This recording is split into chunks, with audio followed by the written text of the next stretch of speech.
Berger. Here. Crawford. Here. Nicola. Nuremberg.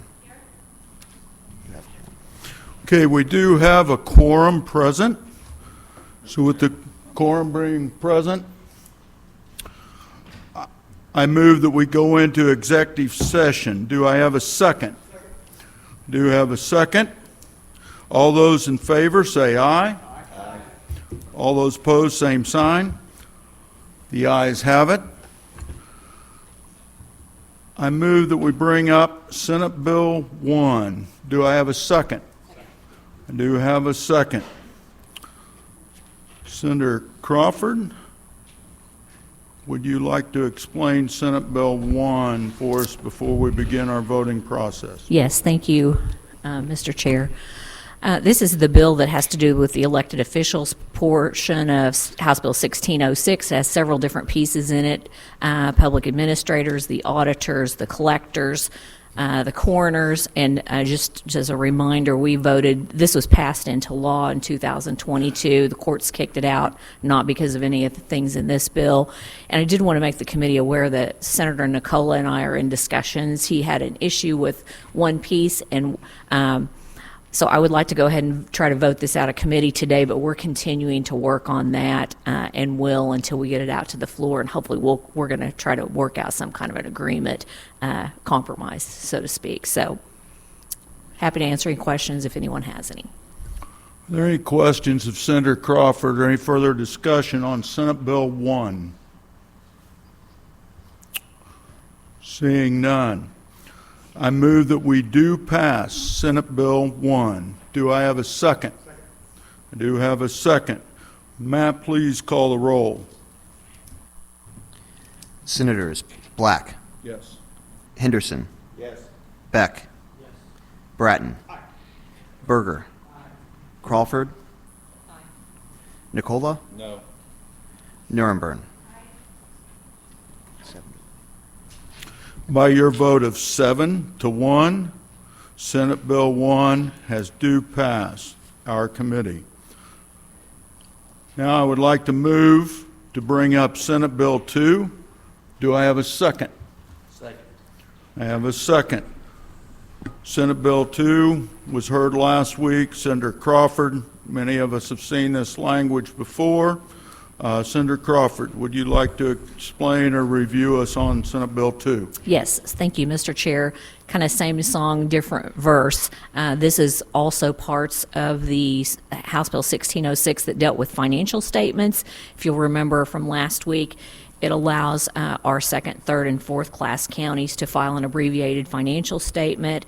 It allows the Department of Revenue to do a one-time downward adjustment for some of these political subdivisions that have racked up all these thousands and thousands of dollars of bills, really because of technical error, I guess I would say, and also allows the county financial statements to be published at the end of June rather than in March due to cash versus accrual accounting.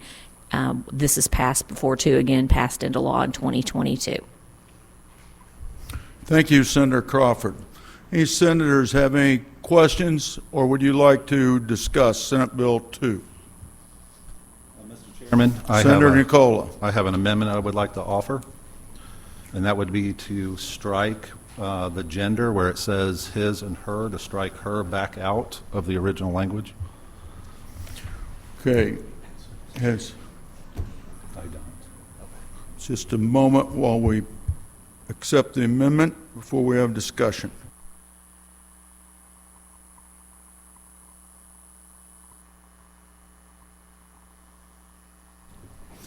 Okay, this is Senate Committee Amendment that ends in .01S. Is there any discussion? The amendment. Senator Crawford. Thank you, Mr. Chair. Senator, I wish we would have talked about this offline, too. I've thought quite a bit about it since the hearing, and while I understand your position and why you want to do it, I think I'm going to have to vote against this at this point in time. I know we have as a matter of technical correction, been doing that for a while. And, you know, to be honest, if it were to say anything besides he or she, I might have a problem with that. But I don't really think this is harmful, if you will, the way it is. And I think even our president in his address last week said there are only two genders. So, and I apologize for catching you off guard. I thought maybe you had decided not to do that. I really thought it was on the other bill, and we didn't discuss it earlier, so I did not realize you were going to do this. So I'm going to be a no. I understand where you're coming from, but I think the two genders are fine. I would have an issue if it was anything besides that. Okay, before we move on, the chair made a parliamentary error. Okay, we do have an amendment, but I should have, before I asked for any discussion, of course, you don't have business before a group until you have a second, correct? So I need a second upon this amendment before it becomes official before the group. So I now do have a second. And we have the amendment ends in .01S. We heard Senator Crawford discuss that as well as Senator Nicola. Is there anyone else that would like to discuss that as part of the committee? I have a Senator Beck. technical question. So is this, I know it was just striking a thing. Are we going to have that distributed, or are we just going on that that's all it does is strike out the word her? Or is that going to be distributed to the rest of the committee? I mean, in the past, amendments have always been distributed. Yes, I understand that. We do know that in the committee this is allowable for that. I can share it with you. I read the language as getting rid of or her 3 times within the bill. Okay? Okay. That's what it does. There is nothing else in there, and of course it identifies the line. Okay? It does it twice within the bill. Okay. Thank you, Mr. Thank Chairman. you. Senator Nuremberg. Thank you. Just to echo what Senator Crawford has said here, you know, if we look at our statute books today, they are filled with his or her. And those of us who have been in the legislature understand that every time we have a statute redrafted, it is part of our nonpartisan staff to update language to his or her. You know, it's not lost on me that we have recently elected our first woman president pro tem. And one of the resolutions that I have put forward is to have the conversation even in our Senate rules of his or her. When we look again, echoing Senator Crawford, this is simply very straightforward, male, female, recognizing that the vast majority of our counties have individuals in these offices that are female, and simply respecting those individuals. I will be opposing this amendment today. Thank you. Any other discussion? Yeah, Mr. Chairman, I'd like to speak to that as well. Yeah, Senator Nicola. This is seemingly a very innocent, very small thing to make any kind of an issue out of whatsoever, but it is a slippery slope, being where our culture is today. Since the founding of the world, the male gender has always been inclusive to mean female. It's been that way in our legal system. It's been that way in our laws until just recently in the last few years. So that's why I'm just questioning this whole thing. Why? And then legislators, when they have bills that they want written, that it's just automatically being added to our bills without us asking about it. So that's my concern. I just don't even understand why really it needs to happen.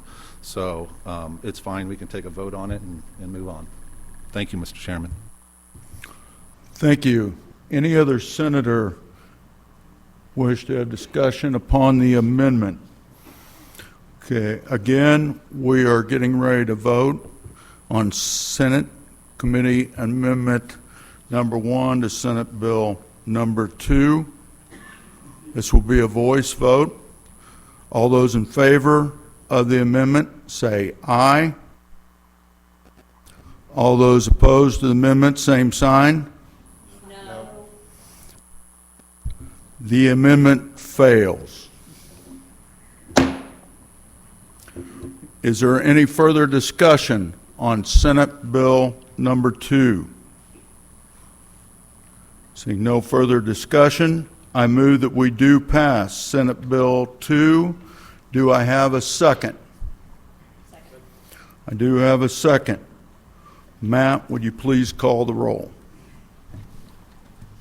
Senators Black, Henderson, Beck, Brattin, Berger, Crawford, Nicola, Nuremberg. By your vote of 8-0, you have do pass Senate Bill number 1.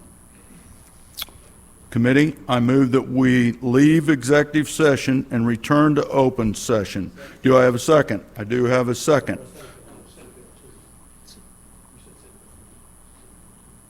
Oh, did I? When I made my statement? I apologize, folks. I said Senate Bill 1. We need to put it in the record that it was 8-0 on Senate Bill 2. We probably ought to start this thing on about Thursday, then I know what's going on. Okay. Let's go back to my motion. I move that we leave executive session, return to open session. I heard a second on that. All those in favor say aye.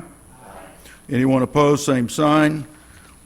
We are out of executive session. Now we're going to listen to 3 bills. We knew those were coming up. On the agenda, we're going to go in this order. Senator Brattin has another bill to present in another committee, if I remember right. So we agreed to listen to Senate Bill 22 first. Then we're going to go to Senate Bill 84, then Senate Bill 33. Senator Brattin, please begin when you are ready.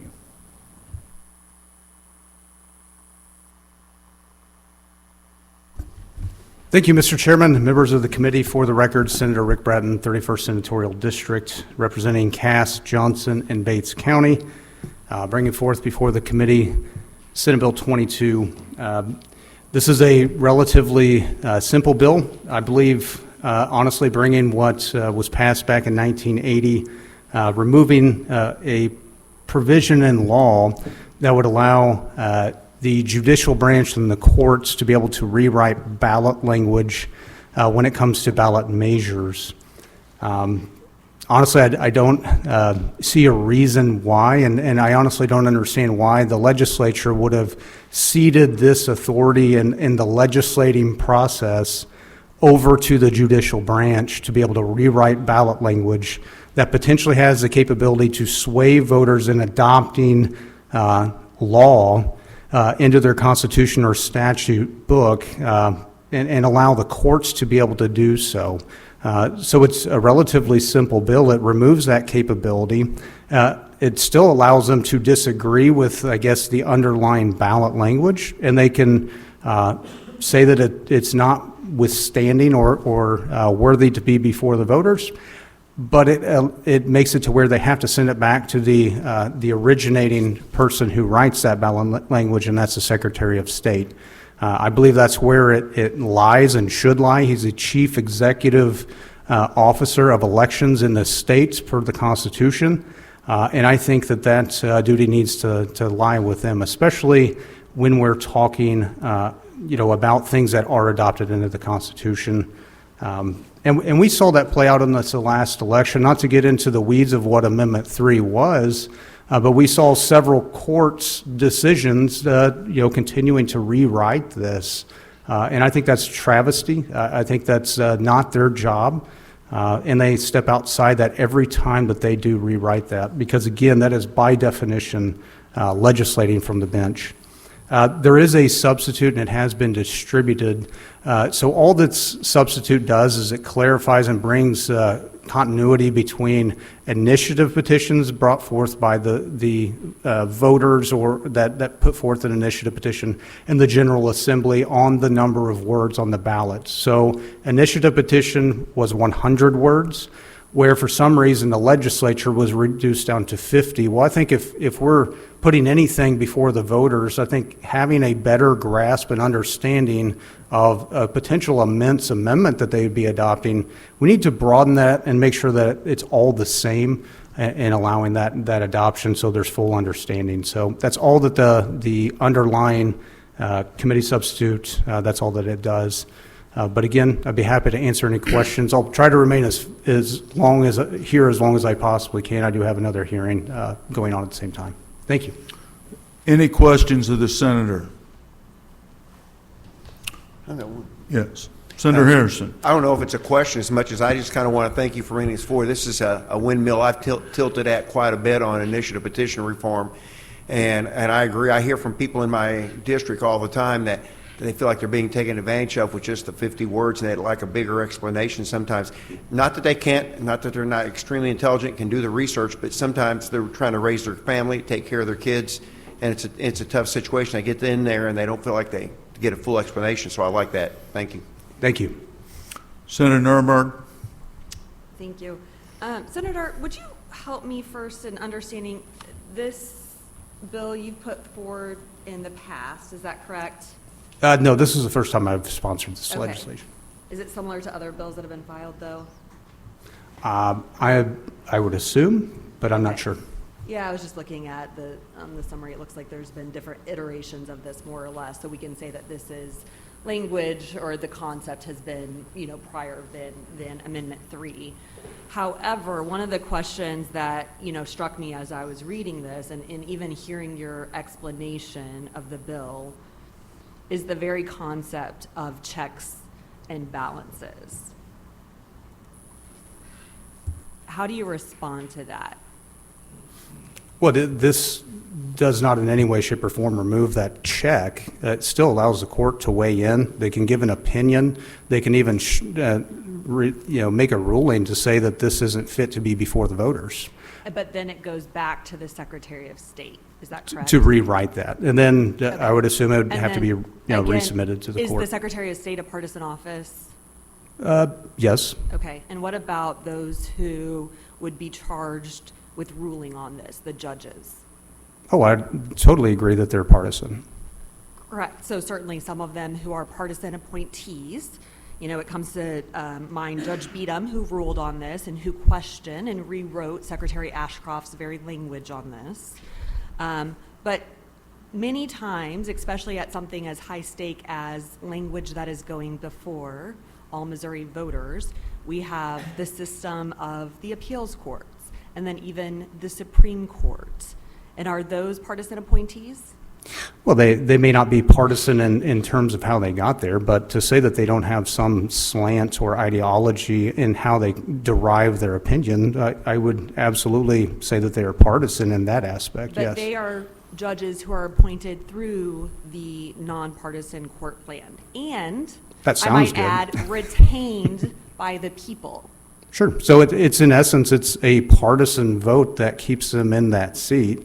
So Wouldn't you again, agree? one of the things that as we look at language going before all voters is the importance of having language that is as clear and transparent as possible.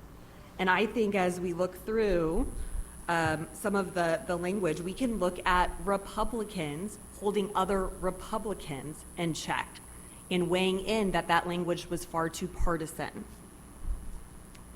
Again, this is, you question here why the General Assembly gave and delineated some of our powers there to the courts. Well, Senator, I think it's the very Article 1, Section 1 of our Constitution that lays out the balances of power, and that's why. So with this, I quite frankly, I don't even know where we start on amending or coming to a compromise for this. For me, absolutely fundamental to our very democracy is this system of checks and balances. And if there's anything that weakens that, I will be adamantly opposed. So I guess I agree with the checks and balances, but is it the court's job to legislate? Is that a constitutional or an unconstitutional authority? When it comes to the courts, Well, deciding the language that is before all voters, and that's the 50 words that we're talking about today. And yes, I think another, Senator referenced, it is true that they can go and look at the entire language that is placed on the ballot. But again, we're focusing on these 50 words that is placed on every voter's ballot. And that is why that language has to be as clear as possible. And that's where I disagree. I mean, it's regardless, they still have that capability to have that check, say it's not a constitutional act to go before the voters. They have that check. But for them to put pen to it, that becomes legislating and therefore overstepping their boundary Okay. and their constitutional authority. Well, thank you, Senator. That's where we'll disagree, and I'm sure there will be plenty of folks to weigh in on both sides of this. Thank you, you. Senator. Thank you. Before we begin testimony, raise your hand if you're going to testify in favor or oppose. That's not too bad. We're going to start out with the idea you get to talk as long as you think necessary, but I may change that midstream. That sounds really bad, but that may happen. So, Sam, would you come forward? We're going to go those in favor first.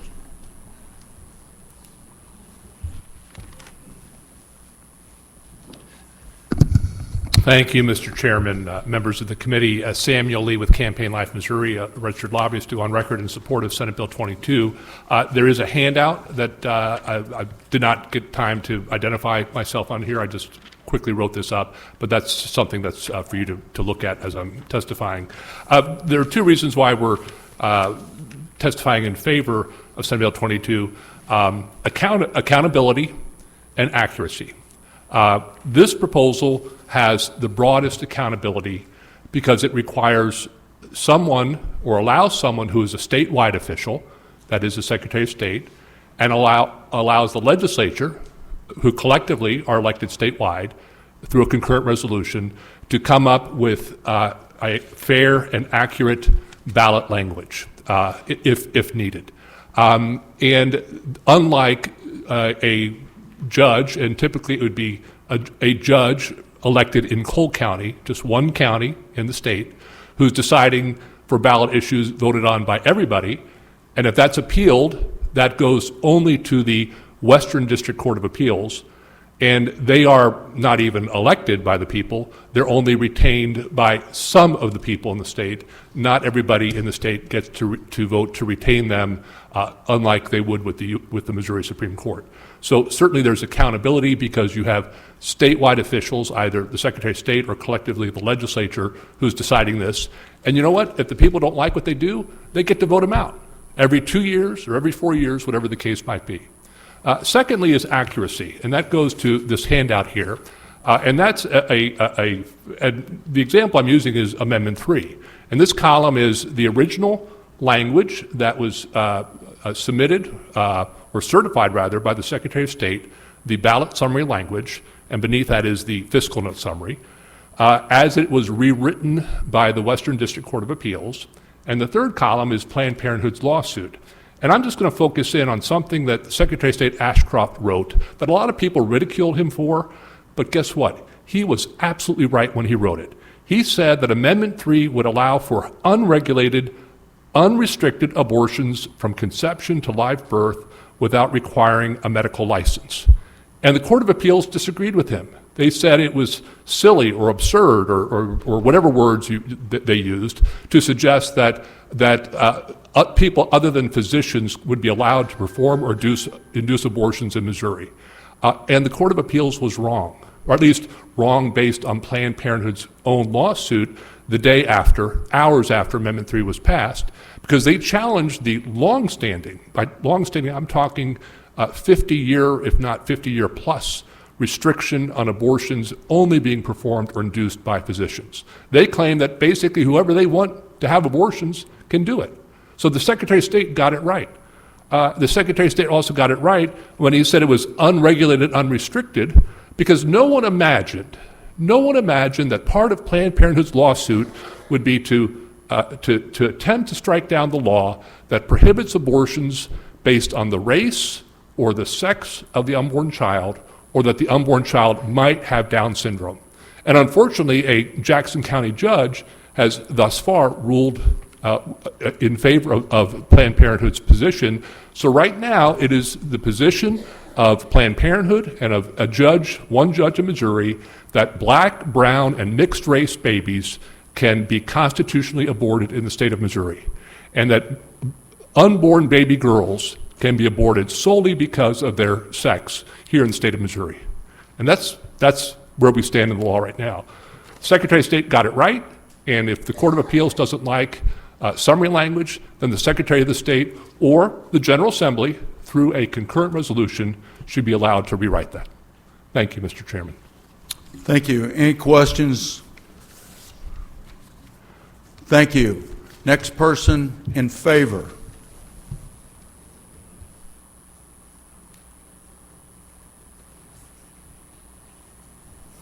Please state your name and leave your witness form, ma'am. Thank you, Mr. Chairman. Members of the committee, for the record, Susan Klein, representing Missouri Right to Life, here to go on record in support of Senate Bill 22. I won't repeat a lot of what you just heard, but I want to just make the comment that, you know, all of the people of the state of Missouri get to have a voice on what goes on our ballot through their legislative body, the House members and the Senate members. And that is the process that I believe was set up by our founding fathers in order that we would come to good conclusion and we would have the separation of government. So I believe that the legislative body should send it, and if the court wants a change, send it back to the legislative body or the Secretary of State and let them have an input on what needs to move forward. So we support this bill and thank the sponsor for bringing it forward. Any questions of the witness? Thank you, ma'am. Next in favor?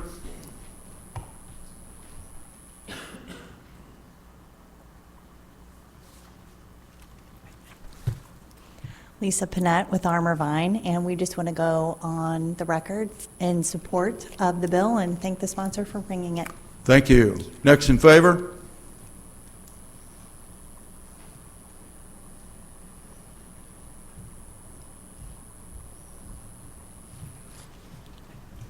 James Harris, registered lobbyist for FGA Action, here to go on the record in support. I want to thank the bill sponsor for a short bill. You know, sometimes you have to read 10 pages. It's not as much fun. I think if you set aside the, this issue or that issue, I think the question is, you know, if the court finds ballot wording is not sufficient or the best, is it better to send it back to the legislative body that had that deliberation, that discussion, or back to the office where that originated from?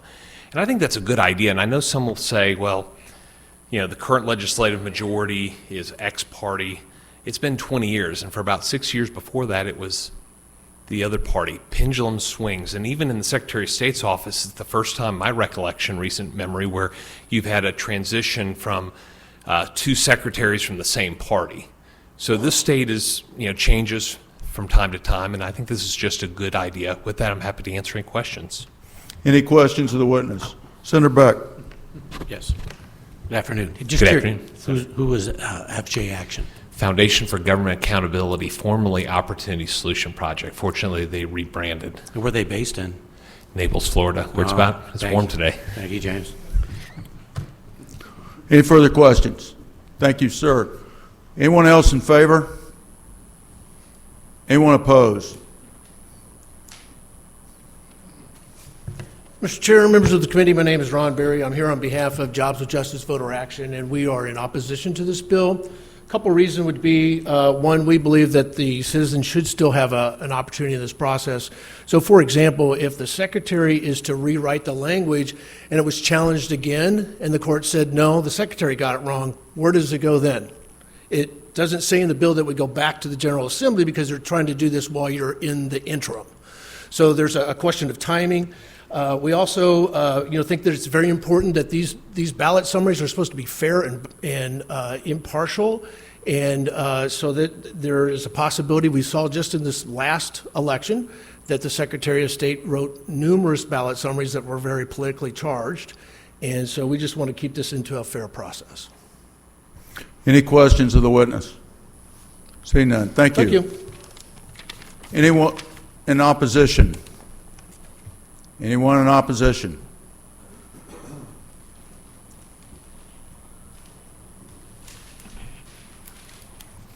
Please state your name.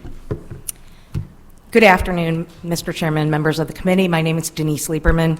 I'm the Director and General Counsel of the Missouri Voter Protection Coalition, which is Missouri's nonpartisan state voting rights table that works to ensure that voting is free, fair, and accessible to all Missourians. We stand in opposition to this legislation because it takes away the guarantee that our tripartite system can help ensure that the law is protected. The law in Missouri is that ballot summaries cannot be deceptive or misleading. This is a long-standing law that has gone through multiple political administrations, and its purpose is to ensure that when voters go to the polls and have to vote on a measure that's put before them, they have a clear and accurate understanding of what the measure would do. And in our system, lawmakers propose the laws and pass the laws, but it's up to the courts to ensure that the laws are upheld. And what we have seen in recent years is a massive politicization of the ballot initiative process, including during the summary statement drafting phase. And sending it back to the very same bodies who drafted a law that a court has deemed fails the mandate of a state law only puts us back into that position and allows partisan actors to weaponize the legal system to delay ballot initiatives until it's too late for the voters to take any effective action. We saw that last year where with Amendment 3, for example, which was filed because we know that you can't start collecting signatures on a ballot measure until the summary language is determined. You saw proponents in that example file the language a year and a half, more than a year and a half before the elections.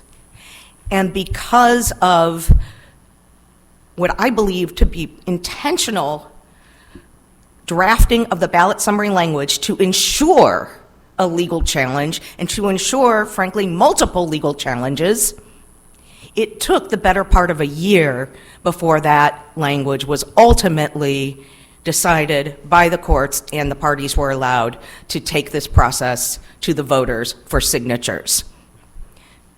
The proposed measure would allow the continued weaponization and potentially complete delay in the process to effectively block advocates from any political party, regardless of which political party is sitting in the Secretary of State's office.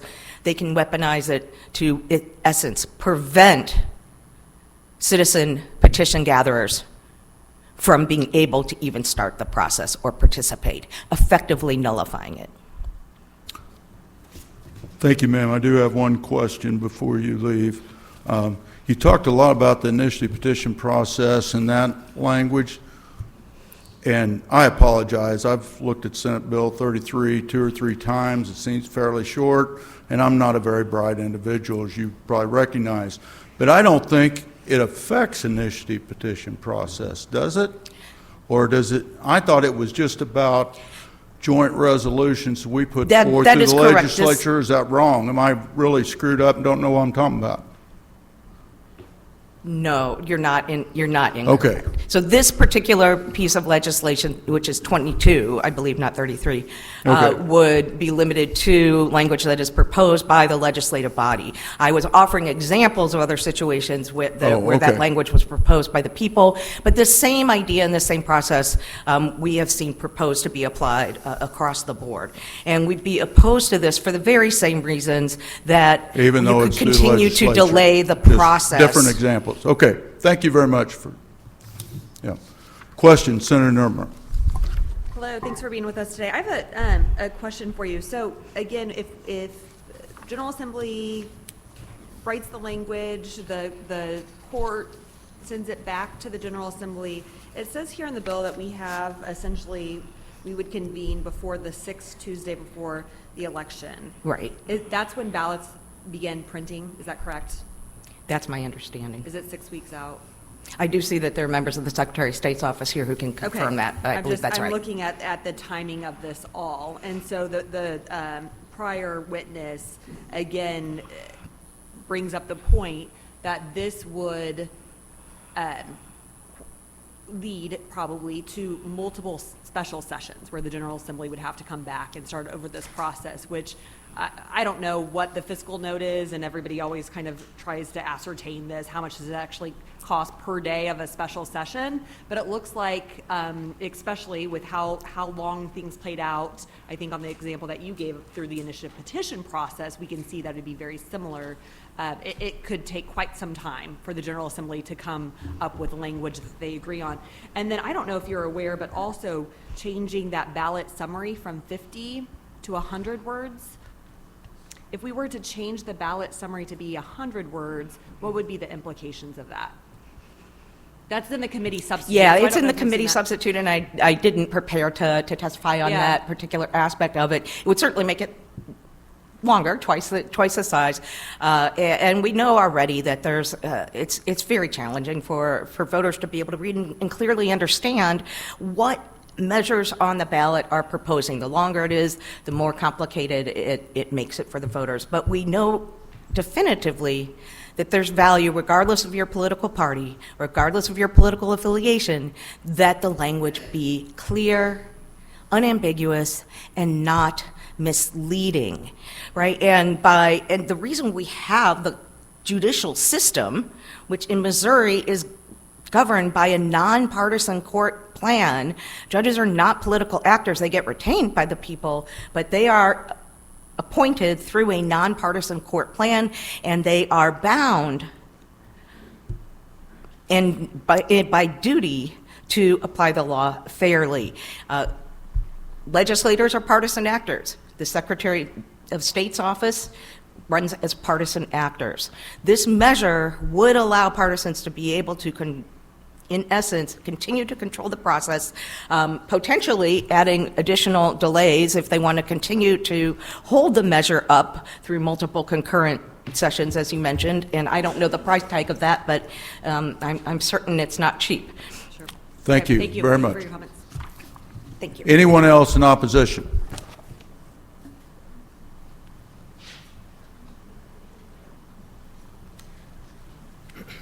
Good afternoon, Senators. Jonathan Schmid with the ACLU of Missouri. I'm a registered lobbyist and an attorney with that affiliate. The ACLU represents approximately 15,000 citizens in the state of Missouri that are our members, and we are speaking today in strong opposition to Senate Bill 22. Our primary concerns are the separation of power issues. However, we also see an issue with the timing that has been brought up by several others. We believe that this bill would effectuate the weaponization of the legal system such that legislatively referred amendments and initiative petitions would be able to be delayed indefinitely, which would unduly hamper and delay the initiative process. And as a result, we believe that Senate Bill 22 would be unconstitutional. Any questions of the witness? Thank you. Anyone else in opposition? Thank you, sir.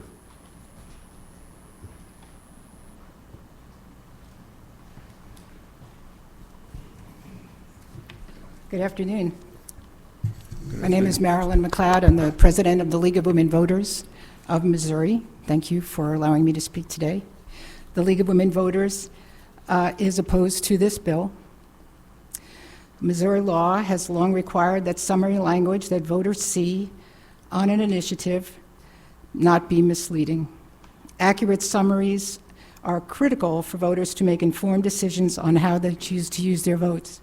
One of the things that the League of Women Voters does traditionally is to try to make ballot measures understandable to the public because they are limited to so few words.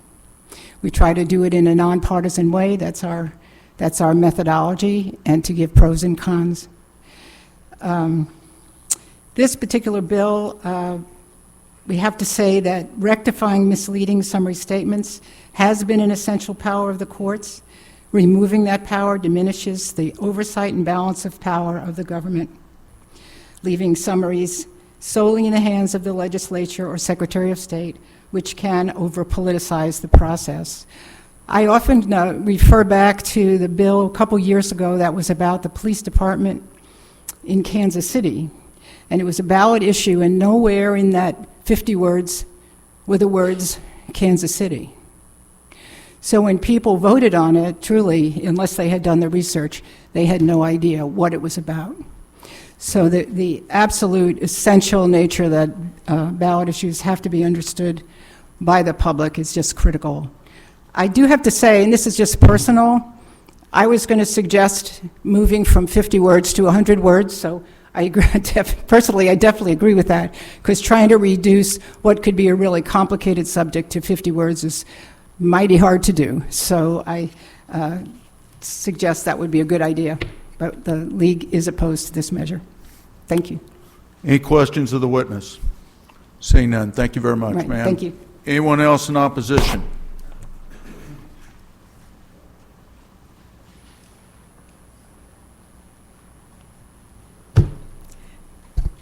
Good afternoon. My name is Elizabeth Franklin. Mr. Chairman, congratulations to you. Members of the committee, thank you for your opportunity to testify. My name is Elizabeth Franklin. I live in rural Clinton County. I'm here on my own time and dime. I'm not a lobbyist. I am a 35-year veteran of active duty and civilian service, all with the U.S. Army Corps of Engineers. I do not support this bill. The executive, legislative, and judicial branches of government are to have equal power. Voters should expect to have accurate ballot measure language that fairly reflects the measure up for a vote. And judges must follow facts and law and settle disputes among parties. Many have already stated these types of things. Trying to remove the judicial branch from General Assembly oversight removes the checks and balances of our courts. It is imperative that neutral judges have the ability to oversee and, if necessary, correct and edit legally insufficient, misleading, or deceptive language.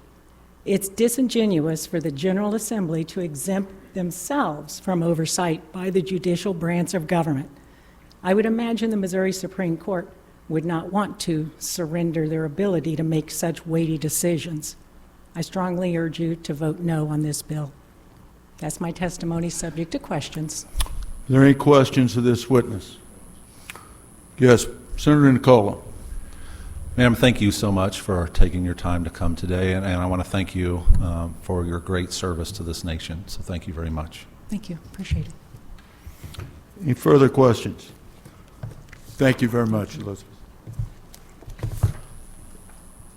Anyone else in opposition? Anyone for informational purposes only? We have one.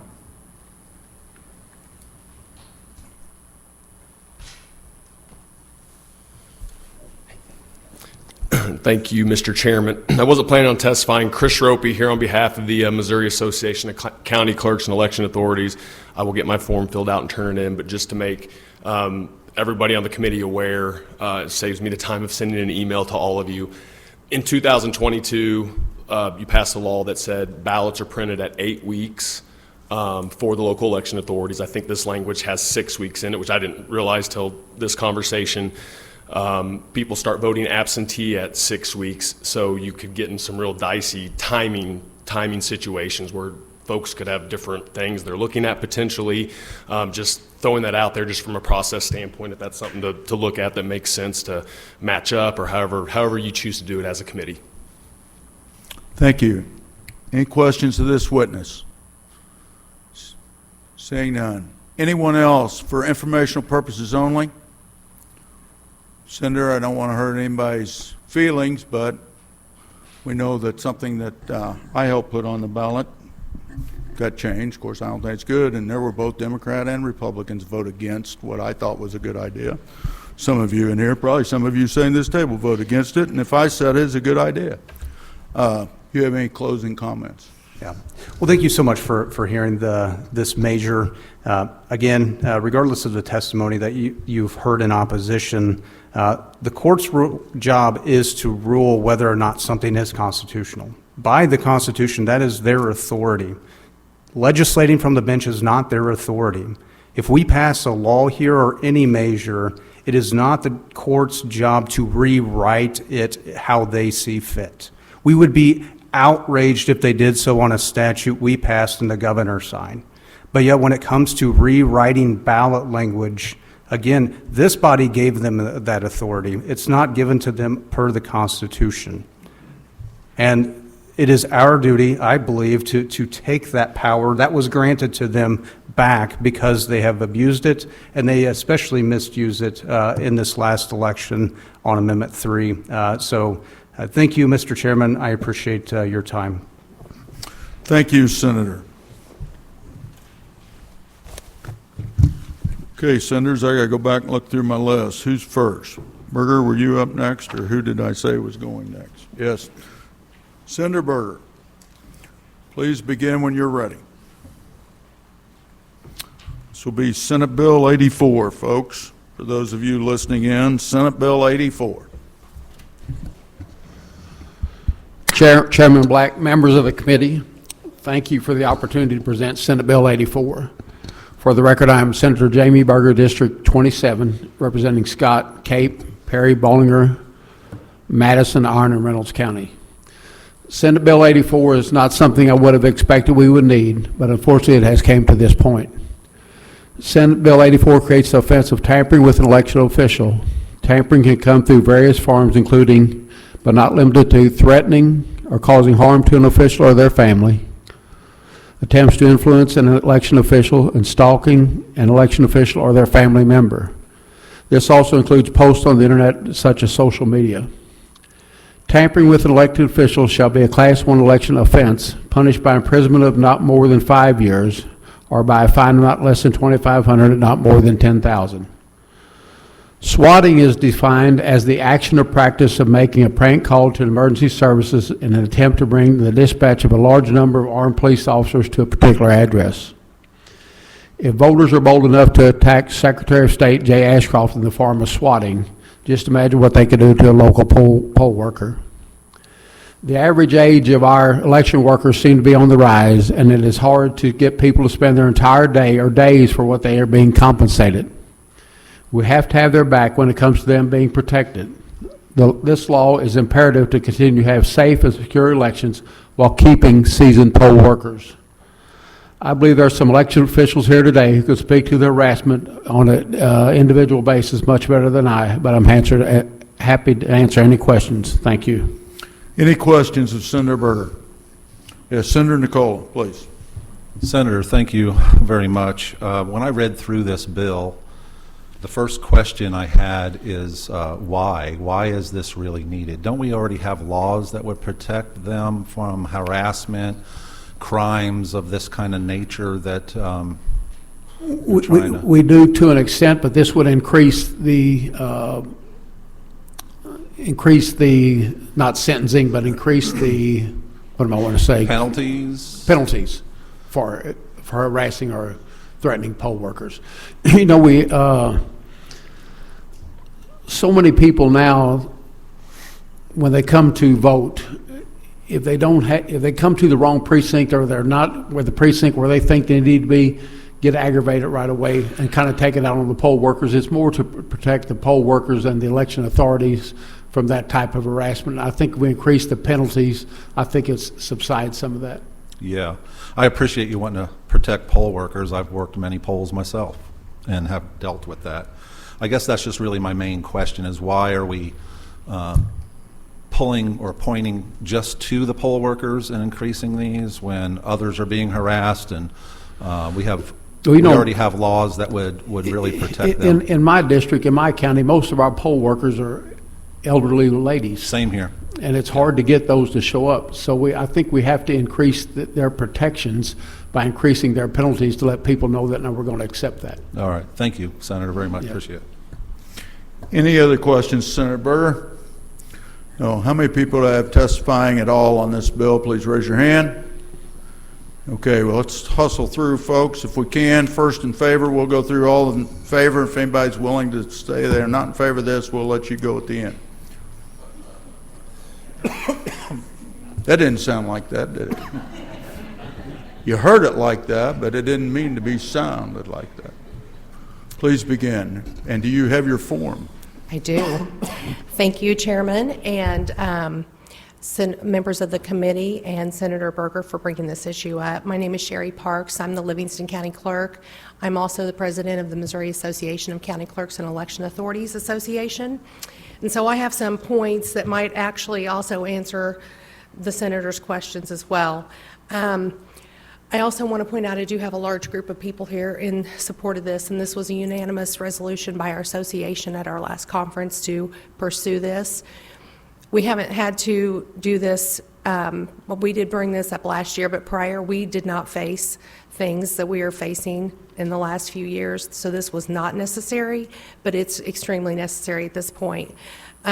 This language has been introduced in other states and is a national priority for election authorities as we see increased threats against election authorities in other states as well. Even though the 24 election is behind us, we are still seeing the election threats and attacks escalating. Last week in Portland, Oregon, an election office was attacked in the middle of the night, and it was considered by the police department to be an orchestrated attack. We really would like to see something put into place and to be more proactive in protecting our workers, our staff, and our colleagues before something bad does happen. In other states, we've seen a long-term clerk in a small conservative community who had served in the role for 18 years, and they made the decision to retire in 24 due to heart failure from the stress of the position and the duties and everything they were dealing with. In Michigan, election authorities received death threats, and the harasser was sentenced to prison. In Missouri, we have some specific situations. A county clerk just not far from Cole County quit. She quit like 1 week before the August 24 election because she suffered such severe health issues, including seizures, from threats and bullying in her county. Another Missouri clerk was experiencing harassment for months and months this past year. She had to be airlifted to Kansas City for medical attention, and she spent an entire week in the hospital. She had shingles, and they had to monitor her for brain swelling. Her family, along with another elected official in that community, they have an escape plan, and the entire, her family, the other official's family, and even a student in college in another state, they have extreme concerns about this. In another Missouri county, there was a central committee member who was outside the clerk's office a portion of the filing period, and they were intercepting the people walking in and quizzing them before they allowed them to go on in to file for county office. We had a Missouri clerk who received a threat on election day that they were going to turn their polling place into a movie, a horror movie. Another one had a meth addict enter the polling place and threaten the workers. And another one made a threat of storming the polling place. And in that particular county, they had to get CISA, who is a component of Homeland Security, involved. And then in the southeast part of the state, or southwest part of the state, a county has received multiple mailings that have been turned over to the FBI. We've also had throughout the state and in other states mail with anthrax, fentanyl, to the point that members of the Missouri election authorities, most of us have Narcan on hand in our office. And then, as you mentioned, Senator Berger, the swatting threat against the former Secretary of State. We have 116 Missouri election authorities in the state, and 47 of them are in their first term. They've had 4 years or less experience. 40% of our counties are brand new clerks. And we have 9 that left office just last year in the middle of a term. We have a large group, well, more than any other office, that will exit the county clerk's office to pursue other positions in the courthouse just due to them not having to deal with some things that we have to as county clerks. I'm prepared for questions, I suppose, if there are any. Any questions of the witness?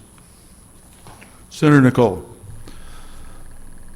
So, ma'am, thank you for your testimony.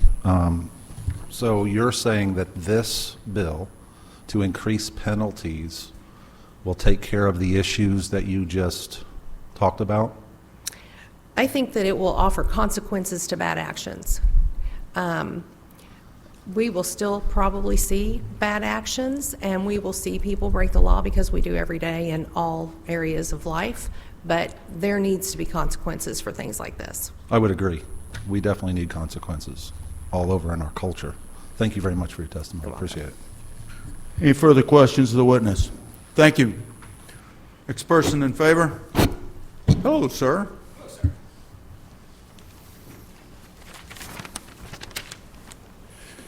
Good afternoon. I am Director Kurt Barr, Director of Elections in St. Charles County.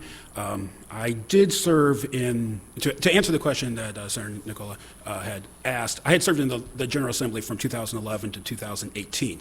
And when I was a member of the legislature, I was cautious about special provisions that focused on a group of people and said an attack or a crime against this person has a different penalty than the general public.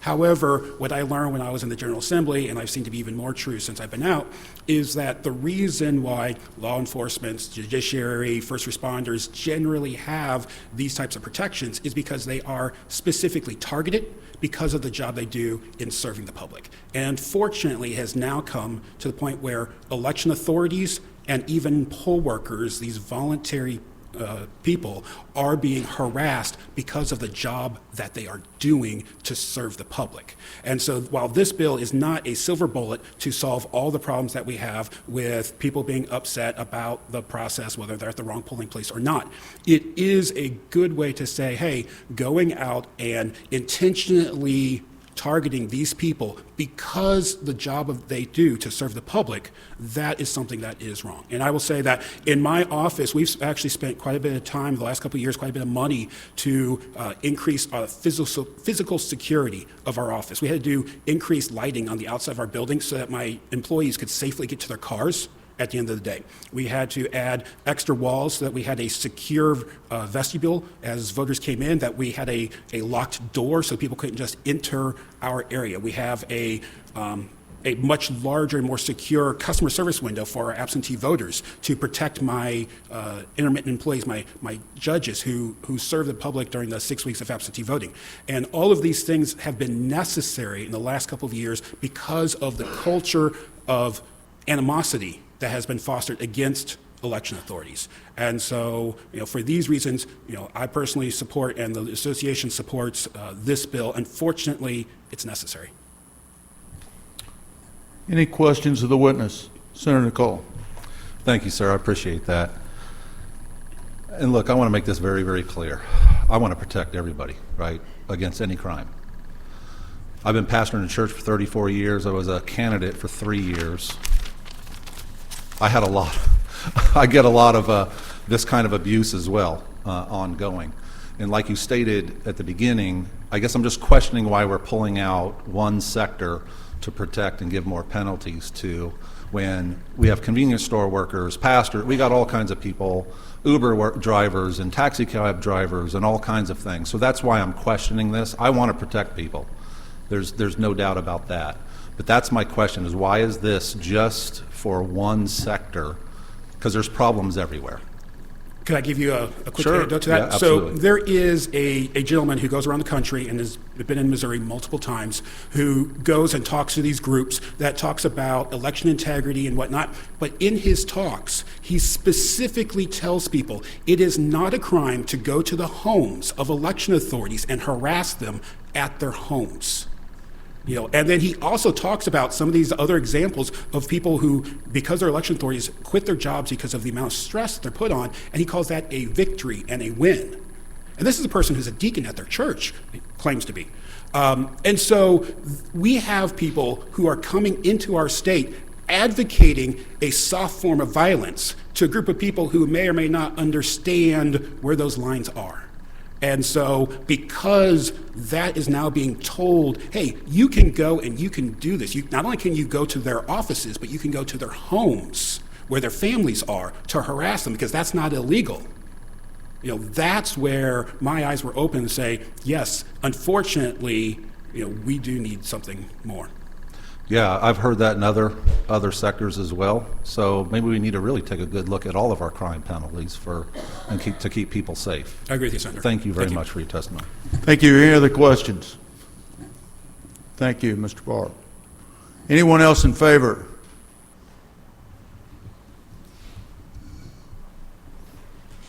Yeah, just get on deck and line them up. Honorable Senator Rusty Black and members of the committee, my name is Nick Lestrada, and I'm the Director of the Election Integrity for the Secretary of State's office. Before this role, I was the Pettis County Clerk for 14 years as an election authority, firsthand and to protect the voting of the process.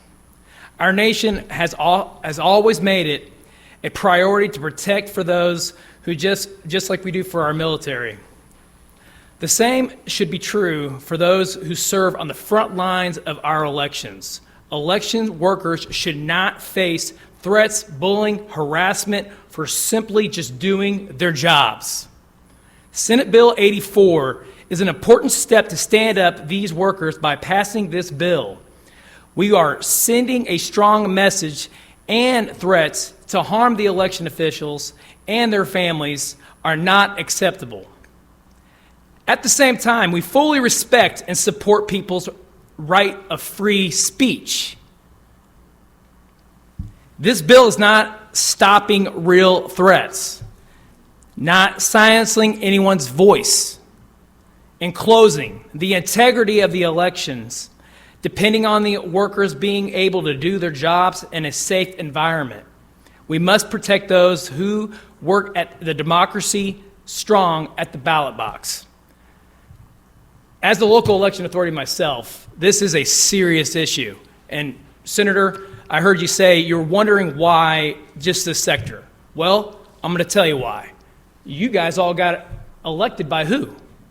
The people. And guess who works the polls? The patriots, the poll workers.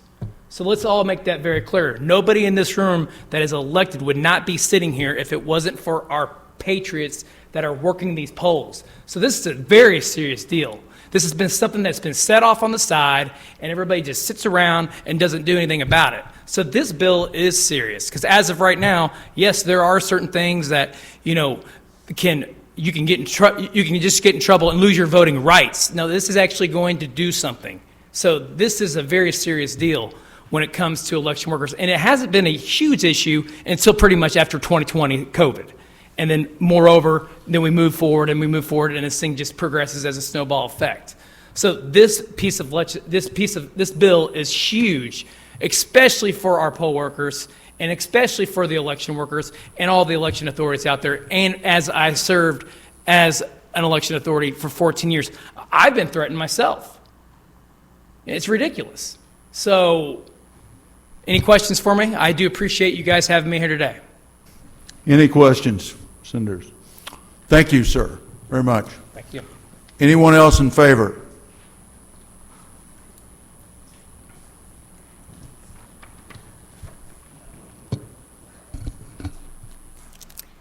Thank you, Mr. Chairman. Denise Lieberman with the Missouri Voter Protection Coalition.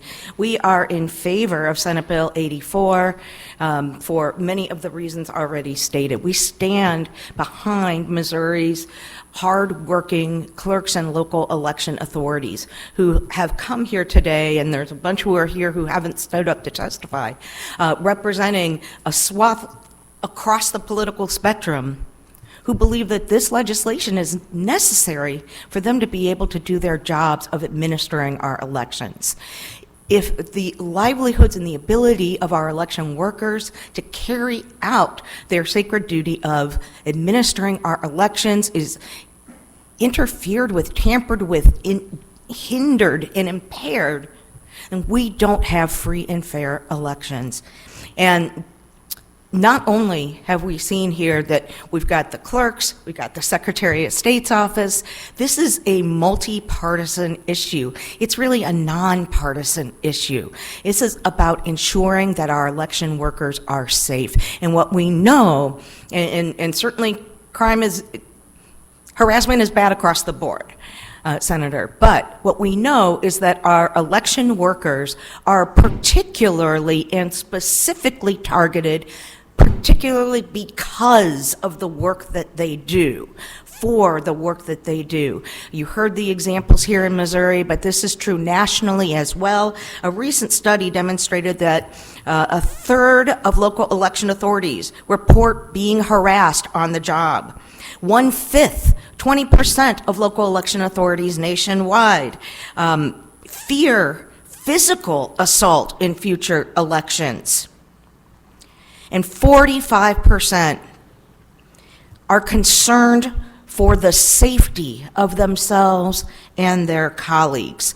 This not only impedes the ability of our election authorities to do their jobs, but it dramatically impacts their ability to recruit and retain poll workers who, as we know, don't make much more than just a stipend for carrying out this unbelievably critical role in our democracy. And that's one reason we have seen such high turnover of both local election authorities as well as a dramatic loss of poll workers right here in Missouri.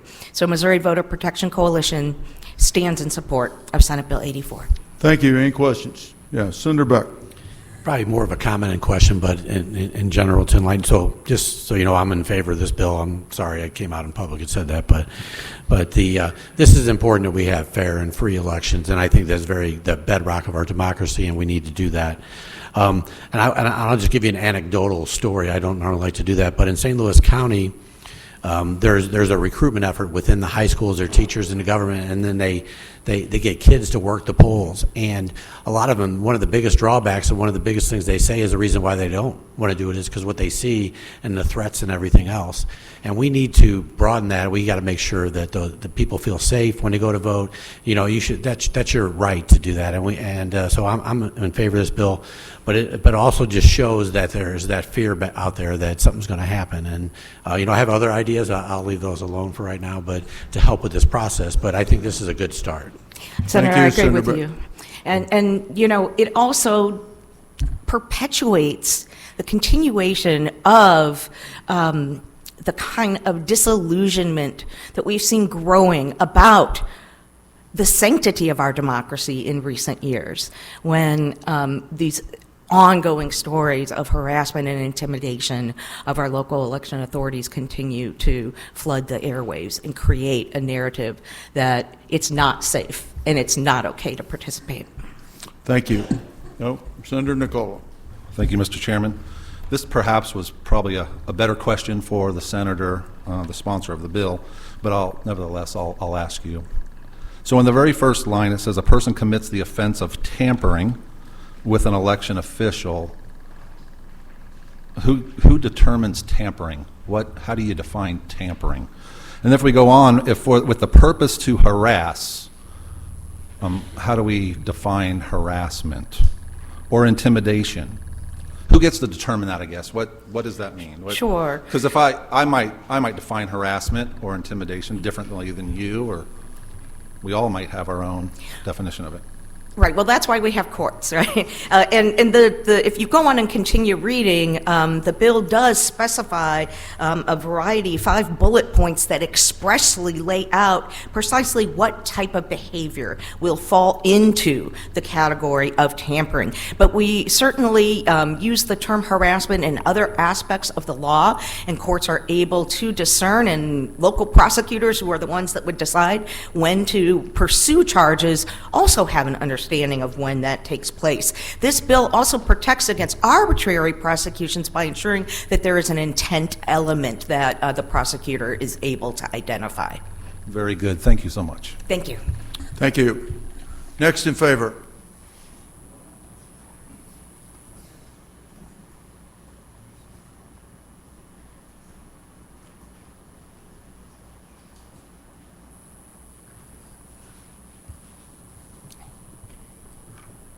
Good afternoon again. Marilyn McLeod with the League of Women Voters of Missouri.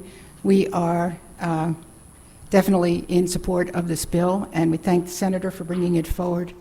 Listening to some of the stories, when you think about voting is the core of our democracy, and who makes it work are these poll workers, usually little old ladies, and I fit that description, who are just doing their civic duty, and again, for very little recompense, because they care about our democracy.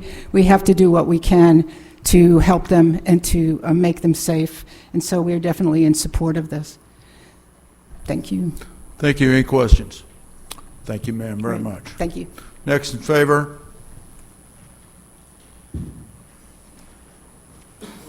Thank you, Mr. Hobbs. A little practice at that, probably. Good afternoon, Mr. Chairman, members of the committee. For the record, I'm Steve Hobbs. I'm the Executive Director for the Missouri Association of Counties, and want to thank Senator Berger for bringing this important legislation forward. In the essence of time, because I know you have many bills, we'd just like to say, in light of the recent testimony from the county election authorities, we support this bill as well. Thank you, Mr. Hobbs. Any questions of the witness? Thank you. Next. Take it you're still on the for side? Yes, sir. Go at it. Thank you, Mr. Chairman. I am here on behalf on this piece of legislation for Secure Democracy USA, and we want to go on record in support of it for many of the reasons mentioned by others before me.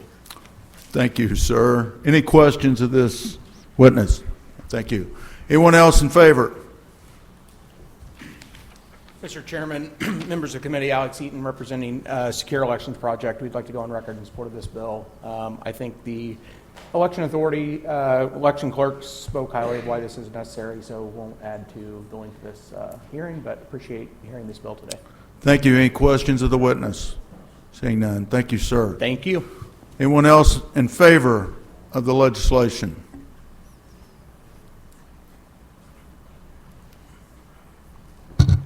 Elizabeth Franklin, still not a lobbyist from Clinton County. I'll keep this short as well because most everyone has said things I was going to say. I did look back at the testimony last year from House Bill 2140, sponsored by Representative McGaugh, who is in the room. I do strongly support her bill from last year and the language that was carried forward into this year's bill. I also reviewed the witness testimony from last year, and one little area that I picked up from the director of the Jackson County Election Board, Ms. Brown, seems to put a really nice point on it. I'd like to just review that. Her testimony reads, quote, "Over the past 4 years, our state has lost many exceptional election officials due to the climate of elections. The election world has changed dramatically over the past 8 years, and the criticisms and attacks on election officials have escalated. Recruiting and retaining election officials has become increasingly difficult. If Missouri wishes to continue being a shining star in the election world, election officials need to have continued support from the Missouri General Assembly, their entities, and their voters." And that is testimony from House Bill 2140 last year in the House side witness. I do strongly support this bill and thank Senator Berger for bringing it forward. Just a quick personal story. I have personal experience being hassled when being an election volunteer in Clinton County. I declined when I was called this past year. I don't need that risk. If a bill like this passes, I'll be back in the volunteer game. But until that time, I see no need to put myself, a woman, a little old lady who lives in the country, at that kind of risk. And I do think this protection is different from convenience store sectors because elections are required by the Constitution. Quick Trip is not. So subject to questions, that's all I have. Thank you. Any questions of Advocate Franklin? Thank you, Elizabeth. Thank you, sir. Anyone else in favor? Gone. Anyone opposed?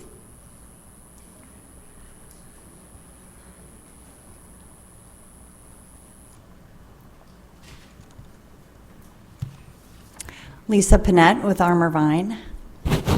Senator Beck, I'm sure I'm not surprised that you're supportive of this bill since it came from Democrat Klobuchar on the federal level. What I'm surprised about is that these chambers continue to bring forth Democrat bills that are killed at the federal level and bring them to our state.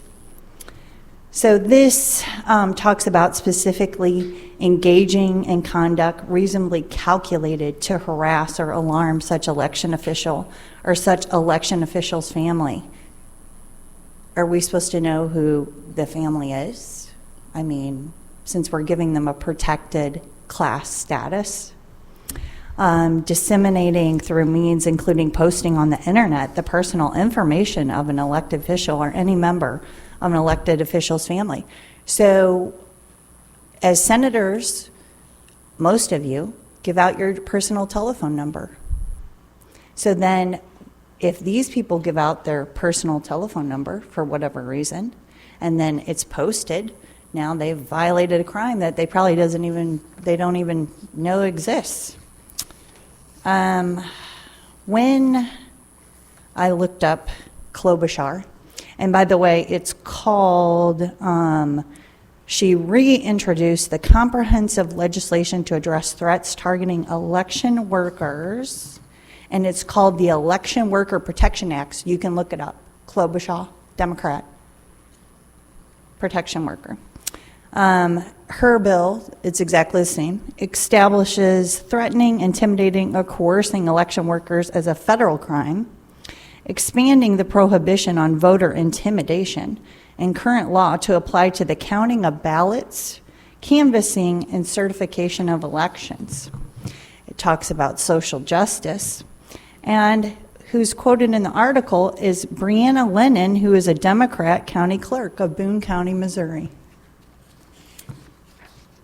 So I would hope now that you would take a second look at a bill that was killed at the federal level because it was put forth by a Democrat, because it's a bad bill, that's actually a freedom of speech bill that no Republican should be sponsoring.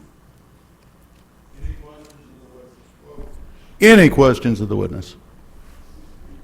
No, thank you. Mm-hmm. Anyone else in opposition?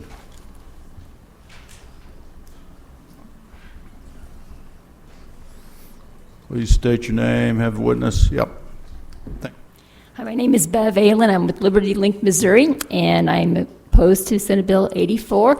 I've been an election worker in St. Louis City in St. Louis County for the last 18 years.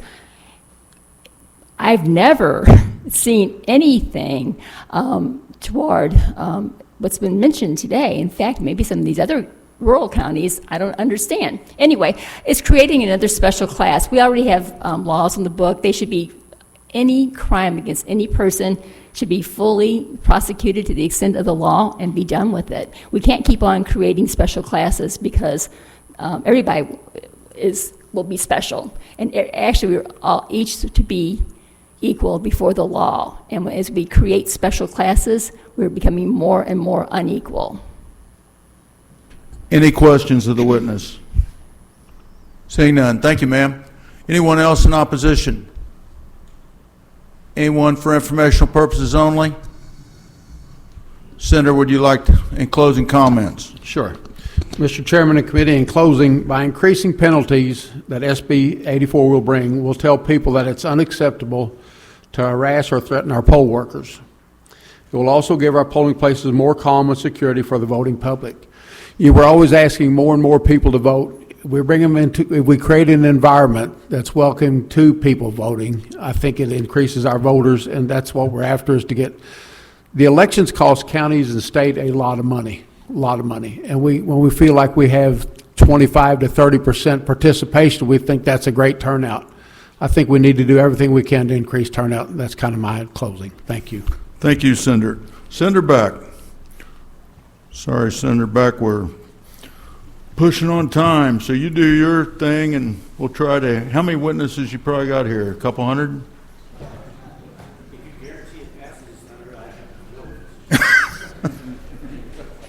Oh, I bet we can't record that on mic. It was a joke, Senator. Mr. Chairman, it was a joke. I know. Your microphone was off, mine wasn't. So we're at Senate Bill 33, sponsored by Senator Beck. Senator Beck. Good afternoon, Mr. Chairman and members of the committee. Today I'm introducing Senate Bill 33. Senate Bill 33 authorized municipalities located within St. Louis County as well as counties of St. Charles, Clay, Platte, and Greene to submit to voters of the fire and/or ambulance district a proposal to authorize governing body to impose a tax for purposes of providing fire protection and/or ambulance. This tax will be levied on real property and shall not be more than 25 cents on $100 assessed valuation to provide funds for the fire protection service. Also, Senate Bill 33 allows the governing body of any fire protection or ambulance district located within the counties mentioned to impose a sales tax with a maximum of 1% on sales on fire and 0.5% for ambulance districts. To reduce any property tax that imposed in the district of the municipality by a maximum of 50%. So basically, for every dollar you raise, you can lower your property taxes 50 cents. So this is long overdue. The rest of the state has basically this outline, and they can do that in all the other counties. These are only 5 counties that currently cannot do this. And I was hoping to move this legislation forward. It had a hearing in this committee last year. It passed. It was later in session. It's a good bill, and it would also help relieve a little bit of the property tax that we keep hearing, those burdens on some of the folks. It would relieve those costs on the property tax to some of our constituents, especially in my area. I will let you know, this is just a side note, I have had the conversation with the senators in the other counties where this would take place. And I've had good conversations with them, and they're in favor. They're okay with it, except for one. I think that it was leaning towards it. But I will have those conversations before it happens. Okay, thank you, senators. Anybody have any questions? Senator Crawford. Thank you, Mr. Chair. Just for clarification, at one time last year we were looking at legislation that would tie this sales tax to Wayfair. Does this in any way, shape, or form do that? I don't believe it does. I wish it. I mean, I think we could, but I don't believe it does. I'm seeing a no back behind you, so I just wanted to clarify that. Yeah, Thank it's you. not tied to it. Definitely not tied to it. Thank you. Thank you. Any other questions? Senator Nicola. Thank you, Mr. Chairman. You may have, Senator, already answered this, so forgive me if you did. As a matter of fact, I had a couple other questions, and you answered those. This imposes a property tax, so this will give them the authority just to impose it, or does it go to a vote of the people in the county? It goes to a vote. So what this would do is actually imposes a sales tax. You would have to run a campaign to get a sales tax in the fire district and our ambulance district. And if it is approved, whatever that revenue would be, and it's looked at every year, whatever that revenue is, the property taxes would be reduced by 50%. Right. Okay, perfect. Thank you so much. And it's a vote of the people, just so you know. Yeah. Any other questions of the senator? Anyone here? How many people testifying on this bill? Okay, I was told there's not a meeting in here in a little bit, so we have a little bit of time. So first one up, we're going to do in favor first. Do I have anybody opposed? So I know that. Okay. I'm going to let you go second. How's that sound? Sure.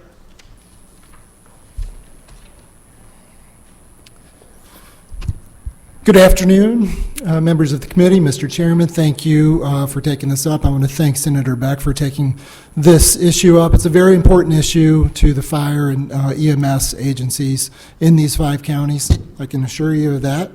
I am Skip Stevens. I'm the fire chief at Cottleville Fire District in St. Charles County.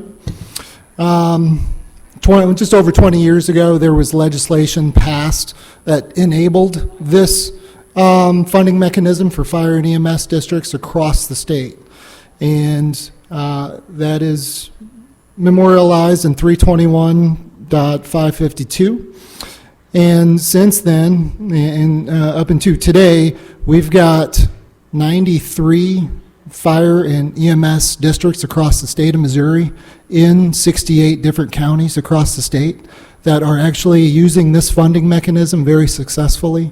It's very popular with the residents of these areas. It's very popular with the fire and EMS taxing agencies. It's a win-win because it does roll those property taxes back. And so since 2002, these 5 counties have been boxed out, including my county, of being able to ask our voters if they would like to share the tax burden with those people that come through our districts and come and visit our districts for those emergency services. And so what happens is, you know, the residents of our districts and in our county and those other 4 counties, I know this because I'm a dad and I travel for youth sports across the state. And what we do is we go and we travel and we spend money in other parts of the state and we pay those higher sales taxes. Then we go home and no one's sharing that burden for us, so our property taxes are higher. And where do we go? We go to Branson, we go to Lake of the Ozarks, we go to Kansas City, we go to Columbia. All of those areas are enabled to ask their voters if they want to share in that burden and reduce their property taxes. But we don't have that right. And so we've got 5 counties.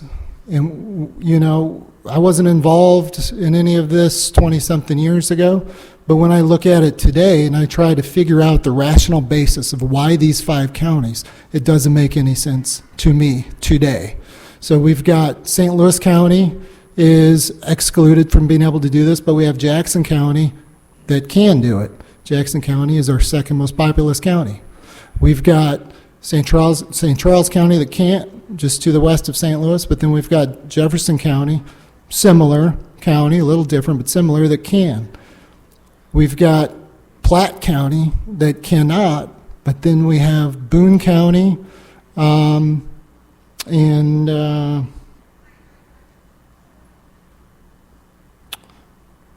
one second, please.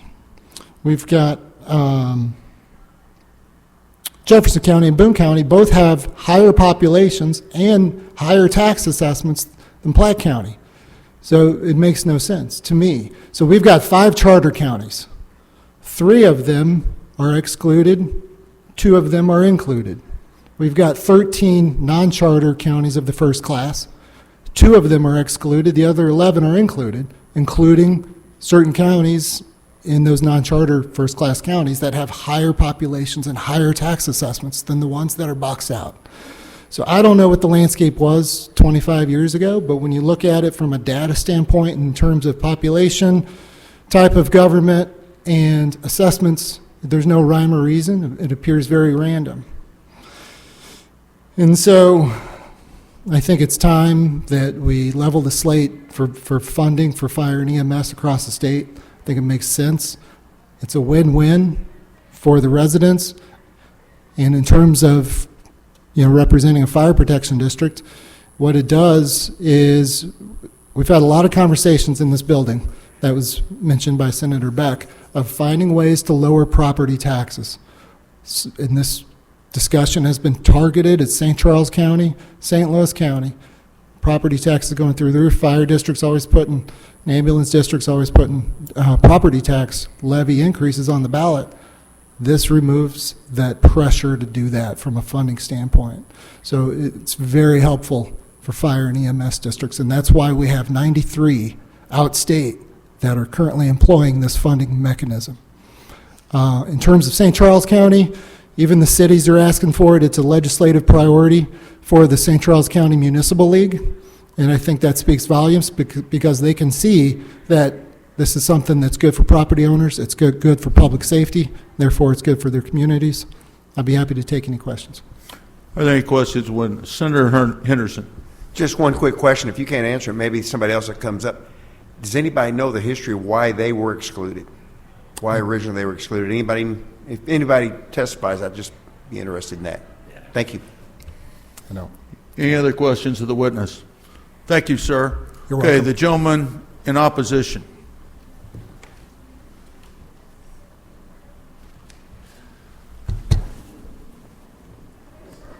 Mr. Chairman, committee members, my name is Pat Kelly. I'm the Executive Director of the Municipal League in Metro St. Louis. Did you know that I had to come up here just after my chief was speaking? No, I represent the Municipal League of Metro St. Louis. I'm only speaking from the perspective of St. Louis County. Municipalities throughout the state and a lot of times St. Louis County, we always get criticized for how high our sales tax is. But in St. Louis County, the reality is, over 4% of The average sales tax in St. Louis County is just about 8.5% being collected at the local level. Over 4.25% per that is the states, and 3.5% of that is St. Louis counties. The average municipal sales tax in St. Louis County is 1.16%. And we don't want to be competing with the fire districts and actually other taxing districts. This isn't an issue about fire districts not needing the revenues to support their the services that they provide.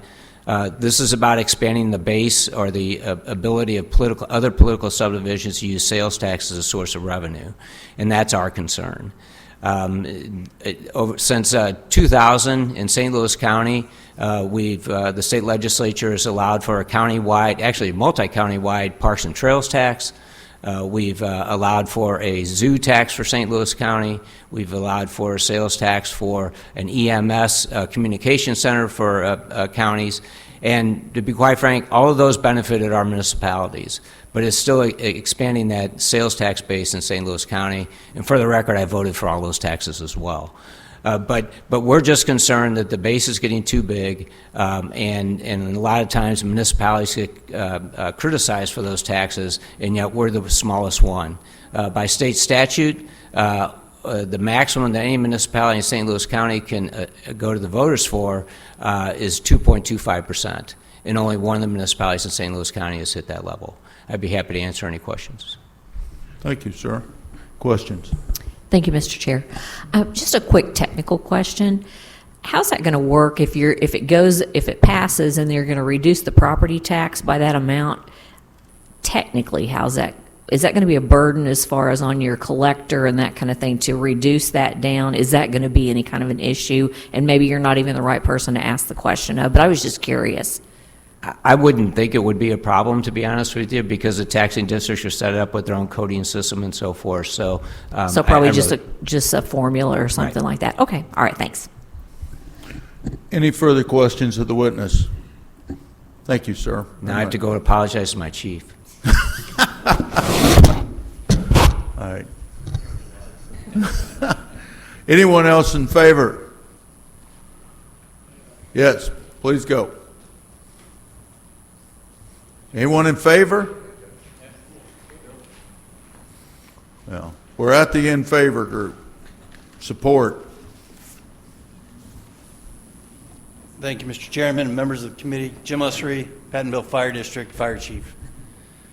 I'm here today to speak in support of Senate Bill 33, allowing fire districts and ambulance districts in Class 1 counties to allow sales tax to fund their vital services.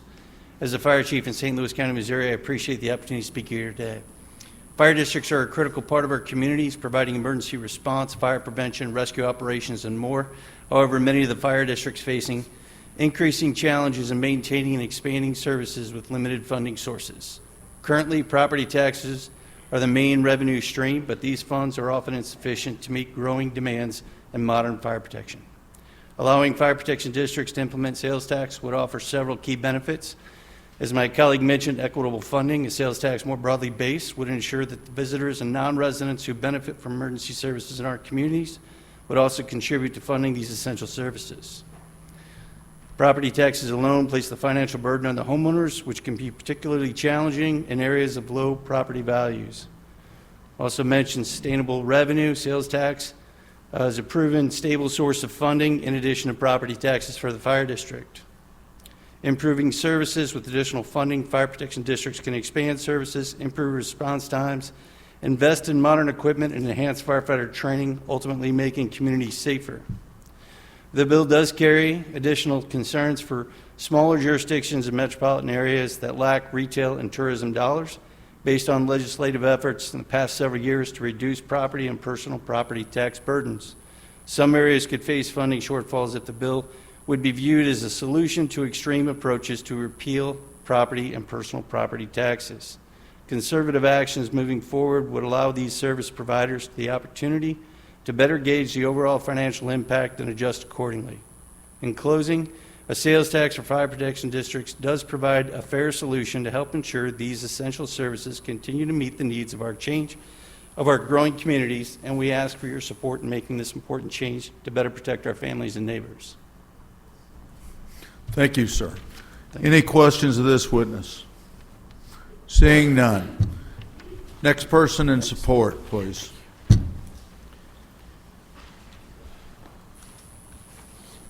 Good afternoon, Mr. Chairman and members of the committee. My name is John Schneider. I'm the fire chief for Central County Fire Rescue in St. Peters, Missouri, in St. Charles County.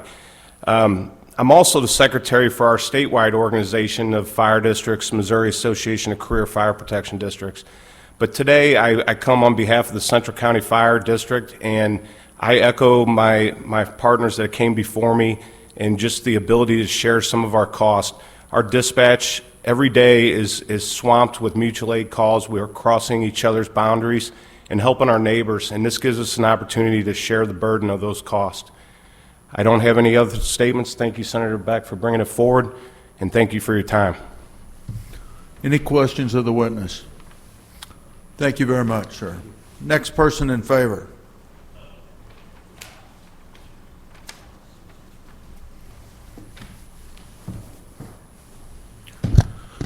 Good afternoon, Mr. Chairman, members of the committee, Senator Beck. Appreciate it being allowed to speak today. My name is Tom Vineyard. I'm the fire chief with the O'Fallon Fire District, located in St. Charles County, and I also represent the Missouri Association of Career Fire Protection Districts.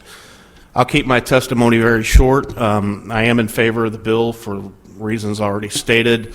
I did want to address the gentleman with the Municipal League. I believe there is a component in the bill that would allow municipalities to go for a property tax increase, which would offset some of the burden of the sales tax. And I did want to address Senator Crawford's question about the ease of transition. Currently, like all political subdivisions, we set a tax rate every September. So whatever that tax rate is, we would take away whatever, let's just say, for my district in particular, 1 penny brings in $240,000. So if we had sales tax that brought in $2 million, we'd reduce our property tax to equal that $1 million, which would approximately be 4 cents. If that makes sense? So that's my testimony, and I'll be happy to answer any questions. Any questions of the witness? All right. Thank you. Hearing none. Thank you. Anyone else in favor?